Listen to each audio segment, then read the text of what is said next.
You are getting 100% Jodi on Women Taking the Lead. If you take pleasure in your work and have a value of excellence, what's so bad about that?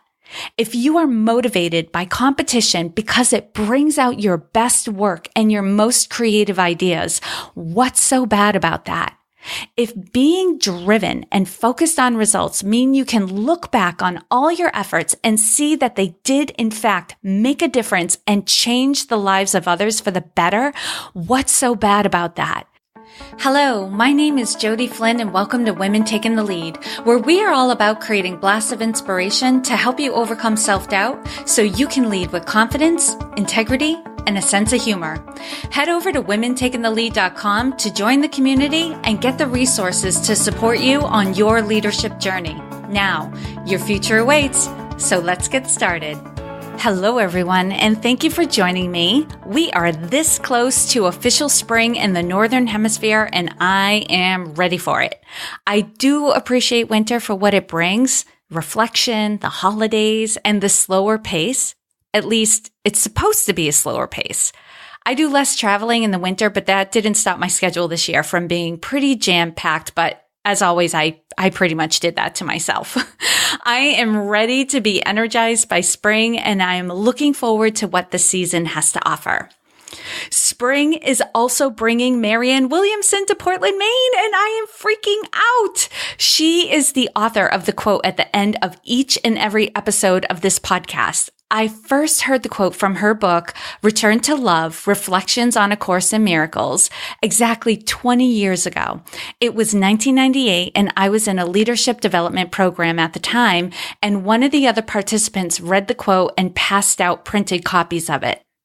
Hearing the quote the first time gave me goosebumps, and I remember starting to cry. The words resonated so strongly with me. To say Marianne Williamson has had an impact on my life would be an understatement. Her words changed the way I related to myself, and this concept is at the core of the coaching I do today. I feel like this is another of the many blessings that have come into my life when I started putting out to the universe what I wanted. If you are local or willing to travel to Maine, I will include the link to buy tickets to this event in the show notes, which is the blog post that accompanies this episode. This week, I wanted to chat about something that has been on my mind because of the work I've done for my website, and it also comes up in conversations on the regular for me. It's the whole concept of being or not being type A. I promote myself as a coach for type A women, and naturally, that's my answer to the questions, what is it you do, or tell me about your business. I can see how my answer immediately has the person I'm talking to assessing whether or not they would put themselves in that category.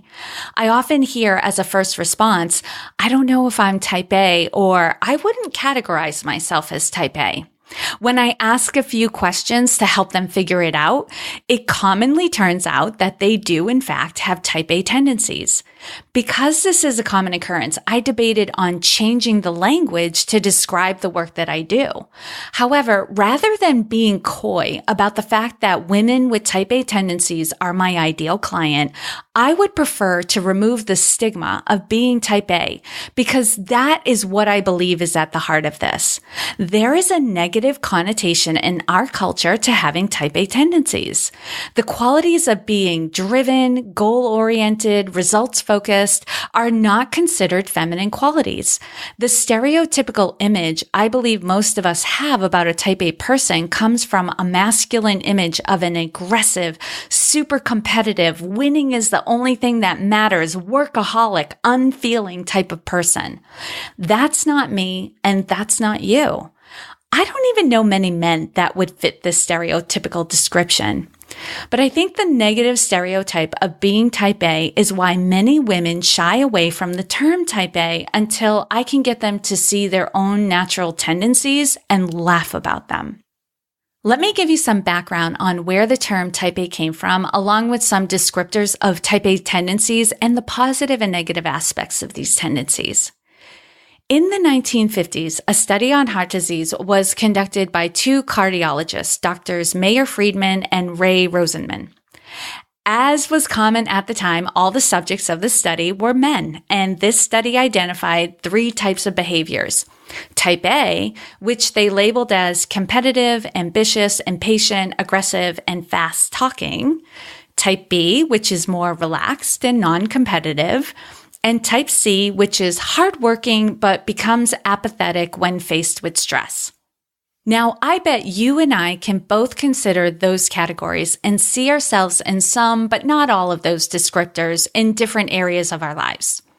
More research has been done over the years and more nuances to type A behavior have been uncovered. For instance, people with type A tendencies are likely to work diligently to finish activities within deadline and over-deliver on what's expected. They're more likely to be involved in multiple stressful activities tied to deadlines, practice perfectionism, have a need to be in control or in positions of power. Think the owner, the leader, the decision maker, and thus they are more likely to be a business owner or a corporate executive. They take their work and their causes quite seriously. They care passionately. They are likely to have an intense, sustained determination to achieve personal goals. They are likely to be hypersensitive to time because they hate to waste it, compete constantly against others and themselves, have a persistent desire for recognition and advancement, exhibit mental and physical alertness over a long period of time, and they may appear, and I'm underscoring this, appear to be insensitive towards others' feelings. You can hear in this list a balance of strengths and weaknesses, and the weaknesses come when type A tendencies are unmanaged. Now, this is going to get ugly for a second, but I am going to bring it around. If left unmanaged, these tendencies lead to stress, anxiety, frustration, exhaustion, martyrdom, overwhelm, feelings of powerlessness, self-doubt, insomnia, and an inability to concentrate, make decisions, unplug or relax, have fun, or feel happy. And all of this impacts the quality of health, relationships, finances, and career or businesses. I also want to point out that because of our culture, more and more people are exhibiting type A tendencies. There is more value placed on achievement, to be successful, to be known, to stand out of the crowd and make a mark, etc. I can't speak for other countries, but in the US, because of the cost of living the standard American lifestyle, most households require both partners to bring in a good salary.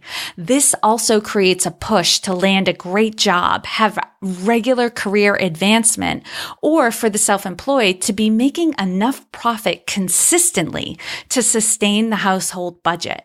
So people who under different circumstances would have comfortably described themselves as type B or type C, they are now finding themselves exhibiting type A tendencies. Okay, now is a good time to take a break to talk about my sponsor, TextExpander. As I mentioned before, people with type A tendencies hate to waste time because they're deadline driven. I have been using TextExpander for years. If you are someone who has to do a lot of typing and you find yourself using the same phrases, paragraphs, or even whole documents over and over, TextExpander can be a huge time saver for you. Hallelujah to saving time. Hello, my type A people. There is a small time investment to set up your own customized snippets and assign an abbreviation or hotkey to each one. Then, while you are working, you enter the appropriate abbreviation or hotkey and voila, the snippet you created appears in your document or the field you're in, and you can share your snippets with your team. For 20% off your first year, visit textexpander.com/podcast and be sure to select Women Taking the Lead in the dropdown as the podcast you heard about TextExpander. Again, for 20% off your first year, visit textexpander.com/podcast. All right.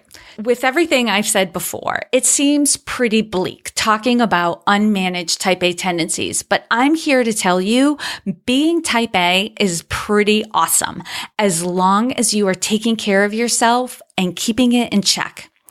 If you take pleasure in your work and have a value of excellence, what's so bad about that?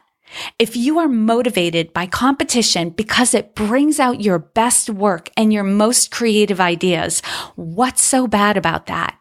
If being driven and focused on results mean you can look back on all your efforts and see that they did in fact make a difference and change the lives of others for the better, what's so bad about that?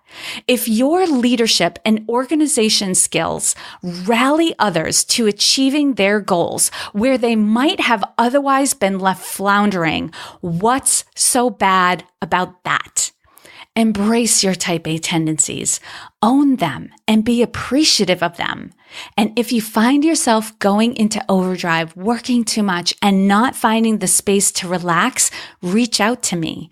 I can help you accomplish more by doing less. It's all about leveraging your strengths so you have more time to relax and stay in a creative and connected space, which then turns into bigger and better results. Being type A is pretty awesome, and I wouldn't change if given a choice. I'm speaking for myself when I say I wouldn't have started my business or this podcast if I wasn't so driven.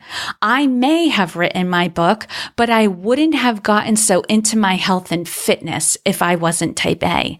I definitely would not have moved to Maine or gotten so many promotions in my corporate career. There's nothing to be ashamed of and nothing to hide if you're driven to get results and love the excitement of a new challenge. Do you need to take excellent care of yourself in and out of your work? Yes, you definitely do. But if that's your struggle, that's what I'm here for. And it's probably why you're here as well. All right. Did that provide any new insights for you? I'd love to get your feedback. Being type A, I love both critical and affirming feedback. I can't get better if I don't know what can be improved, and I'm all about getting better. Thank you very much. And the affirmative feedback lets me know I'm on the right track so I can double down and do more of that. So regardless of the type of feedback you have, I want to hear from you. You can comment wherever you found this episode, or you can email me directly at Jodi, Jodi, at womentakingthelead.com. As always, I hope my drive for excellence and providing great content was helpful to you, and here's to your success. Thank you all for joining me on Women Taking the Lead. And to strengthen you on your own leadership journey, I'd like to send you off with a quote from Marianne Williamson, so here goes. Our deepest fear is not that we are inadequate. Our deepest fear is that we are powerful beyond measure. It is our light, not our darkness, that most frightens us. We ask ourselves, who am I to be brilliant, gorgeous, talented, fabulous? Actually, who are you not to be? You are a child of God. Your playing small does not serve the world. There is nothing enlightened about shrinking so that other people won't feel insecure around you. We are all meant to shine as children do. We were born to make manifest the glory of God that is within us. It's not just in some of us, it's in everyone. And as we let our own light shine, we unconsciously give other people permission to do the same. As we are liberated from our own fear, our presence automatically liberates others.